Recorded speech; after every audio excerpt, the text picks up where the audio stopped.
दो पति पत्नी चुपचाप बैठे हुए थे। उनके पास जाके कहता है, अंकल अंकल आज इस कटारा को कैसे उठा ला? उन्होंने की क्यों? और बोले कल वाली आंटी तो बहुत जोरदार थी। ये बात कह के वो तो भग गया भाई साहब। वो दोनों मियां बीवी आज भी लड़ रहे हैं। अरे भाई साहब,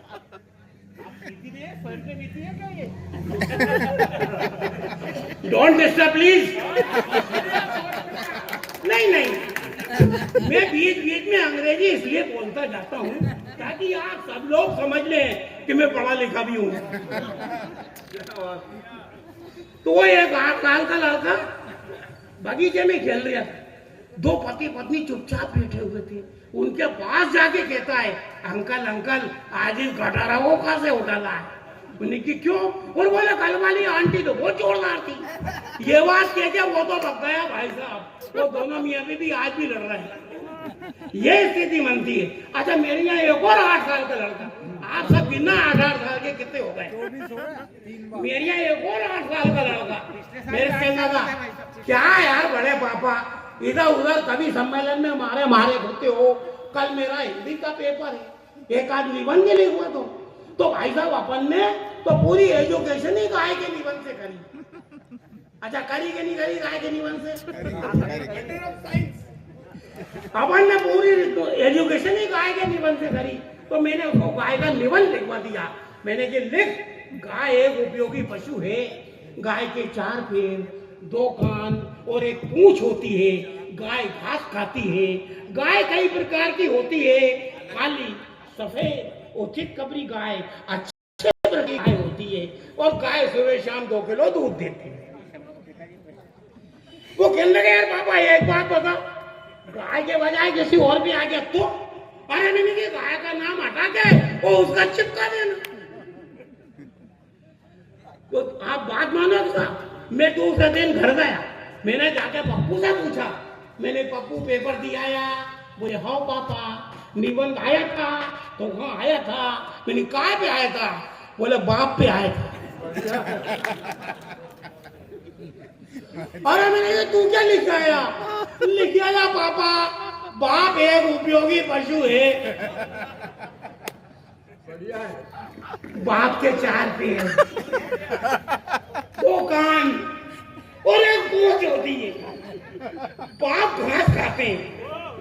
बाप कई प्रकार के होते हैं, काले, सफेद और चितकबरे बाप अच्छे प्रकार के बाप होते हैं। और भाई साहब कमाल की बात तो ये है, जब वो ये भी लिख आया कि बाप सुबह शाम 2 किलो दूध देते हैं।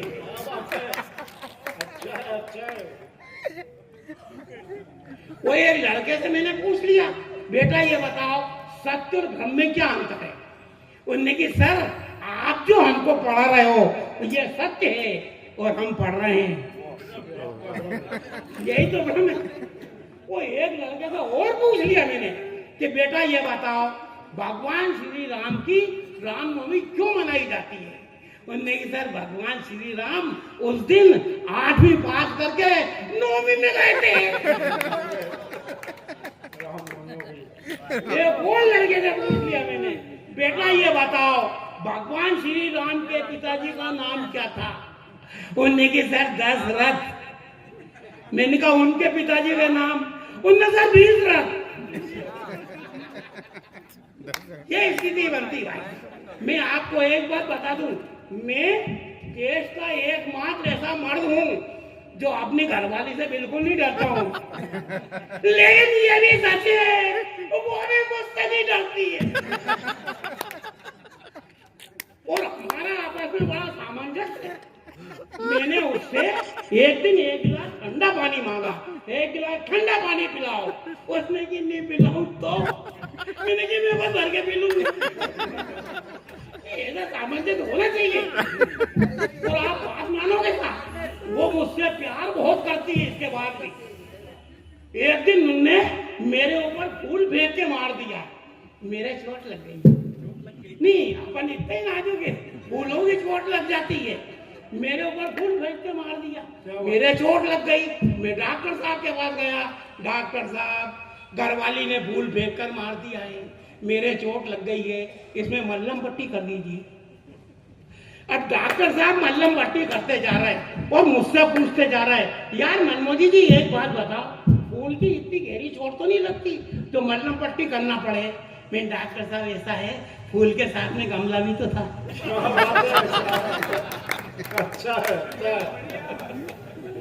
ये स्थिति बनती रही। वे हमने मनोज जी बैठे हुए हैं और लगे हुए काम धाम में एकदम नहीं। अच्छा एक बात बता दूं, आपने अक्सर देखा होगा ना मोटरसाइकिल चलाने का बहुत शौक है उन्हें। हमेशा मोटरसाइकिल में मिलेंगे, भले मोटरसाइकिल के बराबर नहीं हो, नहीं नाप लेना कभी भी भले। तो मोटरसाइकिल अनुज जी देखना आप, मोटरसाइकिल चलाने का बहुत शौक है। एक दिन मोटरसाइकिल से जा रहा है, उनके पीछे 3 सवारी और बैठी थी और खानदार साहब ने रोका, रुको रुको मनोहर, 4 सवारी बैठकर जाना अपराध है, चालान बनेगा, चारों के नाम बताओ। ये भी मूड में थे, इन्हें साहब लिख लो, राम लक्ष्मण भरत और शत्रुघ्न। थानेदार साहब ने कि अच्छा तुम्हारे पिताजी का नाम दशरथ होगा? अरे बोले साहब आपको कैसे पता? कि नहीं मेरे को तो सब पता है, मैं तो तुम्हारे पूरे खानदान को जानता हूँ, मेरा नाम रावण है।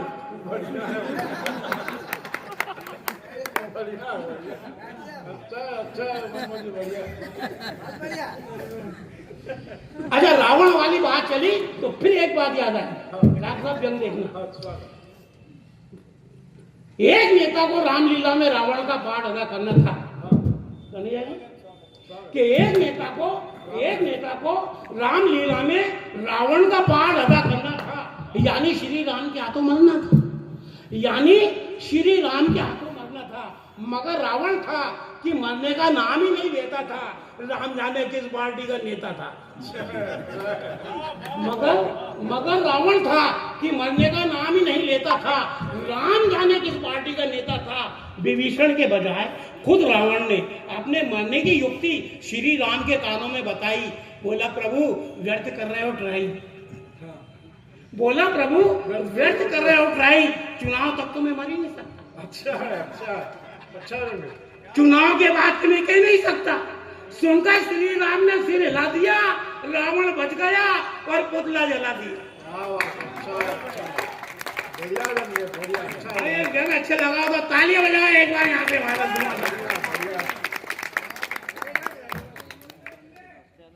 आया मजा, हमारे मजा बाबा आ रहा है, माता आ रही है, जिंदाबाद रहो प्यारे। अच्छा मैं आपको एक बात बता रहा था,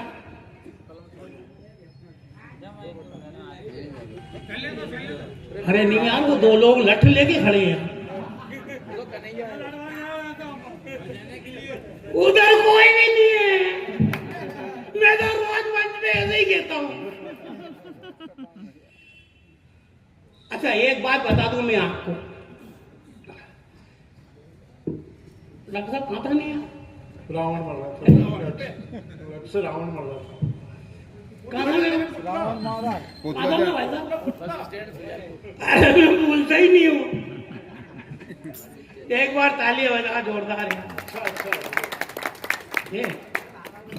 अच्छा एक बात और बता दूं आपको, जो आपको मालूम होना चाहिए, डॉक्टर साहब मैं सही बात बता रहा हूँ, आजकल डॉक्टर कुमार विश्वास की लोकप्रियता देख के हर गली मोहल्ले में कभी हो गए, हर गली मोहल्ले में कभी पैदा हो गए। अच्छा कभी पैदा हो गए वहां तक तो ठीक, लेकिन नकल जी कभी पैदा हो गए, सही बात है कि नहीं? नकल जी कभी पैदा हो गया था। वो एक लड़का आया मेरे पास, बोले अंकल अंकल मैंने एक कविता लिखी, सुनो। नहीं सुना। बोले मैं पत्थर को पाषाण बना सकता हूँ। अच्छा पत्थर को पाषाण, पत्थर तो पाषाण होते ही है, देखना उसकी तो बंदी। मैं पत्थर को पाषाण बना सकता हूँ, मैं ईश्वर को भगवान बना सकता हूँ। मैं पत्थर को पाषाण बना सकता हूँ, मैं ईश्वर को भगवान बना सकता हूँ, मैं मानव को इंसान बना सकता हूँ और मैं मरघट को शमशान बना सकता हूँ। क्या बात, बहुत मैंने कहा चोटे सत्तम गुरु की है, पागल होगा क्या? अच्छा पागल वाली बात में फिर एक बात याद आई। वो पागल खाने के एक डॉक्टर ने पागल से पूछा, तुम पागल कैसे हुए? उसने रोते हुए बताया, क्या बताऊं डॉक्टर साहब, मैंने एक विधवा से शादी कर ली। उसके जवान बेटी ने मेरे बाप से शादी कर ली। इस तरह मेरा बाप मेरा दामाद बन गया और मेरी बेटी मेरी माँ बन गई। उन दोनों की यहाँ लड़की हुई तो वो मेरी बहन हुई, पर मैं उसकी नानी का शोहर था तो मेरी नवासी भी हुई। इस तरह मेरा बेटा अपनी दादी का भाई बन गया और मैं अपने बेटे का भांजा, और मेरा बेटा अपने दादा का साला बन गया। और डॉक्टर वाला रहते रहते मुझे भी पागल करेगा क्या? ये स्थिति बनती भाई।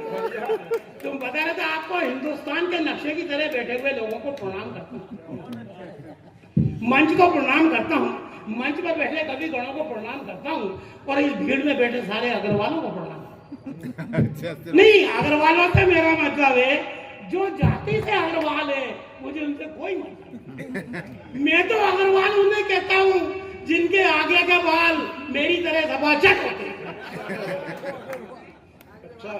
इससे पहले कि मैं अगला कविता पाठ शुरू करूं, अरे यार दादा पूरे अग्रवाल साहब बैठे हैं क्या? अरे प्रणाम करता हूँ साहब आप।